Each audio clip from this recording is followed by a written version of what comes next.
Hey everyone, एक बार फिर स्वागत है आपका अपने यूट्यूब चैनल श्री एकेडमी पर, जहां पर हम सिर्फ पढ़ते नहीं हैं, याद भी करते हैं। तो फ्रेंड्स, जो हमने भारत के इतिहास की क्लासेस स्टार्ट की थी, उसमें हमने जो आपकी प्राचीन भारतीय ज्ञान परंपरा है उसको बहुत अच्छे से कवर किया। फिर हमने भारतवर्ष को भी पढ़ा है। फिर उसके बाद हमने वेद स्टार्ट किए थे। तो उसी के अंतर्गत ये आज की क्लास है हमारी, जिसमें हम पढ़ने वाले हैं अथर्ववेद के बारे में। तो अथर्ववेद के बारे में हम क्या क्या पढ़ने वाले हैं उसकी रूपरेखा देख लेते हैं। तो हम पढ़ेंगे अथर्ववेद की रचनाकर्ता कौन है, इसमें मंत्र जो आपके मंत्र दिए गए हैं, यानी इसमें टोटल कितने मंत्र यानी मंत्रों की संख्या देखेंगे। फिर हम देखेंगे इसमें पद्यों की संख्या कितनी है, कितने पद्य हैं इसमें। फिर हम देखेंगे जो आपका अथर्ववेद है इसमें प्रतिनिधि सूक्त किसे माना गया है। फिर हम देखेंगे जो आपका अथर्ववेद है इसका महत्व क्या है। फिर हम देखेंगे कि इससे हमें क्या क्या जानकारी प्राप्त होती है। तो आज की क्लास बहुत ज्यादा इंपॉर्टेंट रहने वाली है। साथ ही साथ हम इसमें बहुत अच्छे से कवर करने वाले हैं आपके अथर्ववेद को। तो इस क्लास को आपको पूरा देखना है, बिल्कुल भी स्किप नहीं करना है। तो चलिए हम अपनी क्लास स्टार्ट करते हैं। मैं हूं श्वेता चौरसिया और आप अपनी हेडिंग लिखिए अथर्ववेद। आप लिखिए अथर्ववेद।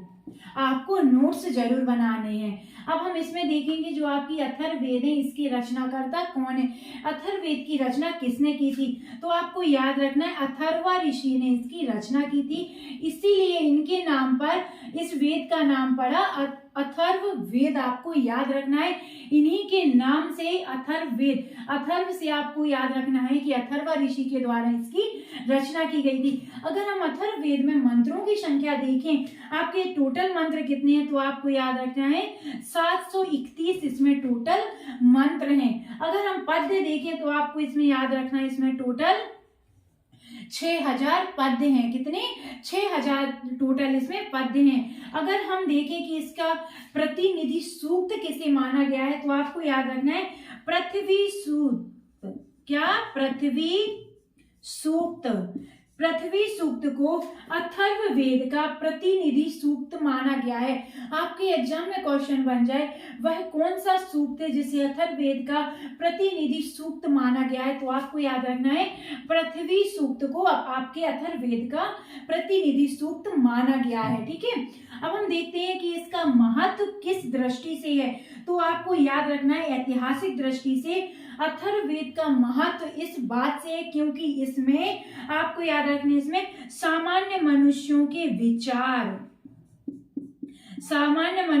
विचार और जो आपकी अंधविश्वास है इसका विवरण इसमें देखने को मिलता है। तो आपके एग्जाम में क्वेश्चन पूछा जाए वह कौन सा वेद है जिसमें आपके सामान्य मनुष्यों के जो विचार होते हैं और अंधविश्वास होते हैं उसकी जानकारी देखने को मिलती है, तो आपको याद रखना है हमारे अथर्ववेद में। और हमने जब ऋग्वेद पढ़ा था तब हमने बताया था सबसे प्राचीन वेद है आपका ऋग्वेद और सबसे बाद का वेद है आपका अथर्ववेद। सबसे बाद का और अंतिम वेद है और आपका अथर्ववेद। आपको बताने हैं टोटल कितने वेद हैं हमारे, तो आपको बताने हैं कमेंट सेक्शन में टोटल कितने वेद हैं और सबसे प्राचीन वेद कौन सा है। हमने आपको बता ही दिया है ऋग्वेद सबसे प्राचीन वेद है और आपका सबसे बाद का वेद आपको याद रखना है अथर्ववेद है। अगर हम देखें कि इससे हमें कौन कौन सी जानकारी प्राप्त होती है, ये जो हमारी क्लासेस हैं ये आपके मेंस में भी काम आएंगी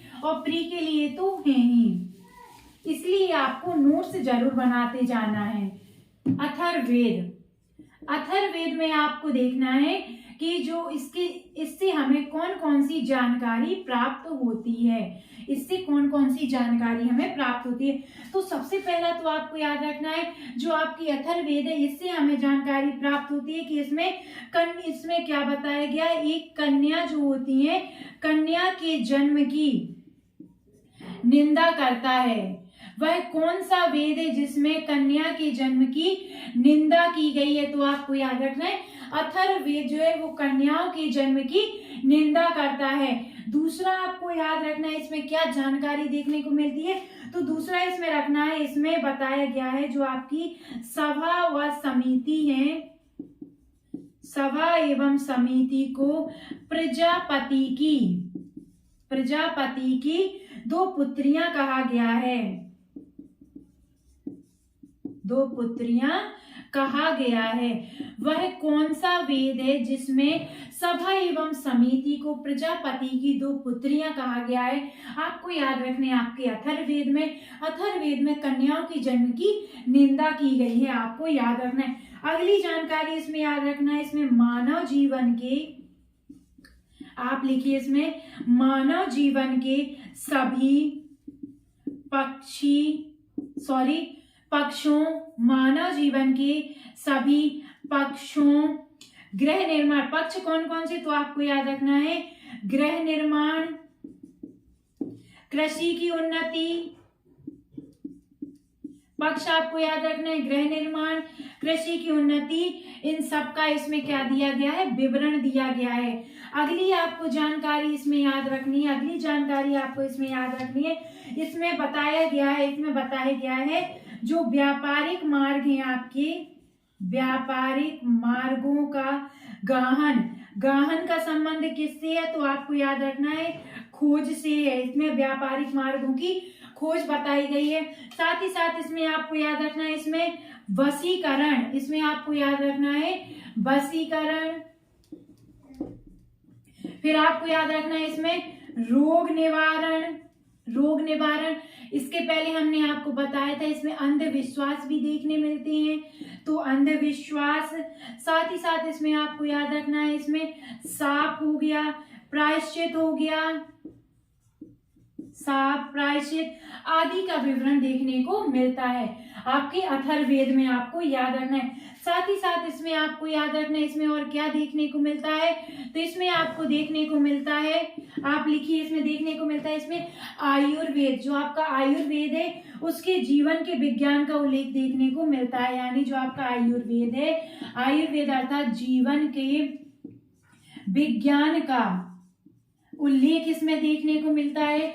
साथ ही साथ आपको याद रखना है कि ये हमारा सबसे बाद का वेद है। तो हमने देखा जो आपका अथर्ववेद है, अथर्ववेद से हमें कौन कौन सी जानकारी प्राप्त होती है, तो सबसे पहले आपको याद रखना है इसमें कन्याओं के जन्म की निंदा की गई है। दूसरा फैक्ट आपको इसमें याद रखना है कि इसमें जो आपकी सभा एवं समिति है, क्या सभा एवं समिति है, इसको प्रजापति की दो पुत्रियां कहा गया है। अगला आपको याद रखना है इसमें मानव जीवन के सभी पक्ष यानी गृह निर्माण और कृषि की उन्नति का विवरण देखने को मिलता है। इसमें व्यापारिक मार्गों की गाहन यानी खोज का विवरण देखने को मिलता है। साथ ही साथ इसमें जो आपके वशीकरण होते हैं, जो भी आपके रोग होते हैं उनका निवारण, अंधविश्वास, साप और प्रायश्चित, इन सब का भी विवरण इसमें देखने को मिलता है। अगला आपको याद रखना है इसमें आयुर्वेद अर्थात जीवन के विज्ञान का भी विवरण देखने को मिलता है। तो ये थी दोस्तों आज की हमारी अथर्ववेद की क्लास, जिसमें हमने अथर्ववेद के सभी फैक्ट कवर करने की कोशिश की है और ये हमारे सभी एग्जाम के काम आने वाले हैं। आपके सभी एग्जाम में, चाहे आपका वनडे एग्जाम हो या आपका मेंस एग्जाम हो, तो ये सभी के लिए क्लास इंपॉर्टेंट है। अगर आपको हमारा पढ़ाना अच्छा लगा है तो प्लीज इस क्लास को लाइक करिए, ज्यादा से ज्यादा शेयर करिए और प्यारे प्यारे से कमेंट करिए। और अगर हमारे साथ पहली बार आप जुड़े हैं तो प्लीज इस चैनल को सब्सक्राइब कर लीजिए, साथ ही साथ बेल आइकन पर भी क्लिक कर लीजिए, जिससे आपको हमारी क्लास की अपडेट सबसे पहले मिले। चलिए ऐसी हम अपनी अगली क्लास लेकर आएंगे आपको। तब तक के लिए आप अपना ध्यान रखिए, स्वस्थ रहिए, खुश रहिए। नमस्कार दोस्तों, बाय बाय।